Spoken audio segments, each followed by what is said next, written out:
So if this has been for some time, how come nobody has really spoken about it, maybe successive governments or even the current government, to say, no, something must be done about it? Or have they? Well, the locals, we the community have been doing that. What we have there, we have one local police outpost in one of the communities, which, I mean, the law, the only law in Ugborodo is in the hands of the mischievous youths.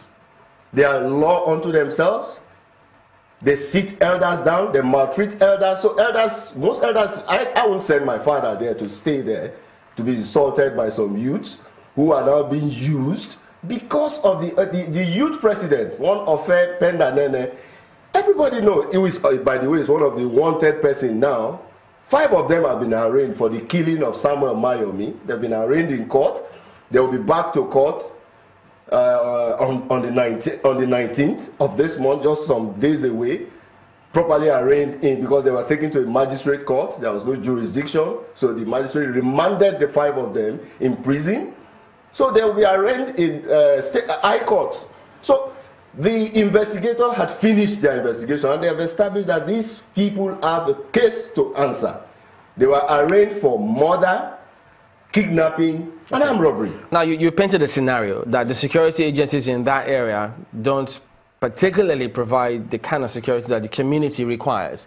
But, and then you have, you say young people who, some of them like to get free money with bunkering going on. How do we ensure that peace reigns in the area if this, with the ongoing process and security looking the other way? What's the guarantee that, look, maybe supporters or sympathizers of those who are facing the law wouldn't take the law further into their hands? Thank you, and that's the fear. I think what should happen here, there must be a clear directive from Mr. President that lives and property in that axis, because it will have effect on the Gas Revolution Industrial Park, which is a federal government project.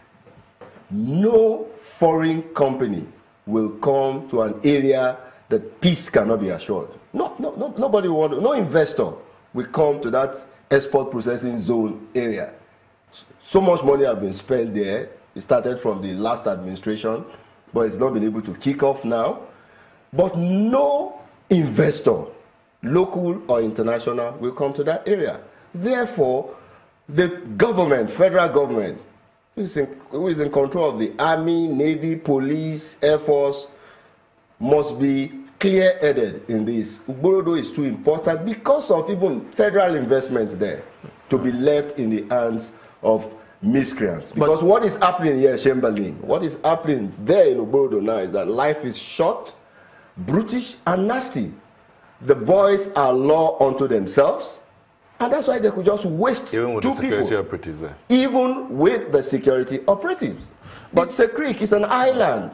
But the president, the so there must be that will. What kind of, the VP's visit? I mean, yeah, I mean, just it made some impact, didn't it? Yeah, it made visit. I mean, ever since then, it's not gone back there. Yeah, that's just visit. Everybody will behave on the day of the visit. Nobody will want to do anything. But we're talking of the day-to-day living in Ugborodo. I mean, what happened to us, the UCMC member? We were going for a meeting. How did UCMC come about?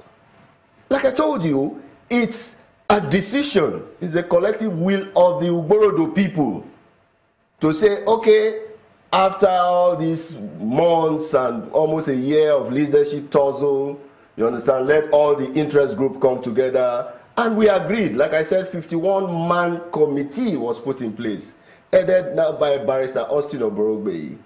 You understand? Then all of a sudden, these illegal oil bunkerers, because they perceive Barrister Austin Oborogbe as somebody that will put a stop to these criminal activities in the area. So we were actually invited because members of the committee are from Lagos, Warri, Port Harcourt, everywhere. The head of the community, who is the Eraraja of Ugborodo, Erara Wellington Ojogo, published in the national newspaper a notice of meeting, 2 weeks notice, inviting the UCMC to come and brief the community how we intend to achieve our terms of reference. We went, because we know our community, we applied for and went with 106 policemen, marine policemen. It was in their presence that this boy, Samuel Mayomi, was killed. For 106 policemen approved by the Commissioner of Police Delta State, escorted the UCMC and other Ugborodo indigenes, over 300 people, with a gunboat. With a gunboat. Yet this young man, his boat was attacked, sank, and he died. But the process is ongoing now for them to find out what exactly happened. Yes, they've been already in court, and others are at large. Does the UCMC find it necessary to approach the CP with a view to saying, listen, having seen what has happened here, we think that there's a need to have security blanket in that state, other than the maybe Navy that you have focusing on the facilities there?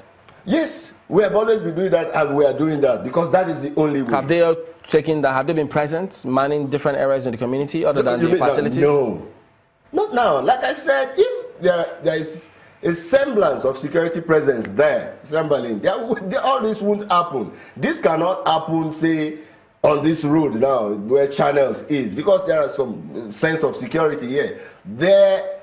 It is an island. Life is short there. We are living like Obesian state of mankind there. That is the problem there, and no responsible government should allow that to happen. Ugborodo should be rid of these criminal elements because it's a threat to lives and property. It's a threat to investment of both the federal government and state government. If they think that their facility, Chevron and all that is protected, no. One day it will have a snowball effect. So it is the time to put a stop to the criminal elements in Ugborodo. It's now, not just tomorrow. And that's certainly what everybody wants to see. Yeah. We appreciate your comment on this morning, covering Alex Anyeho, Director of Media and Publicity for Ugborodo Community Management Committee.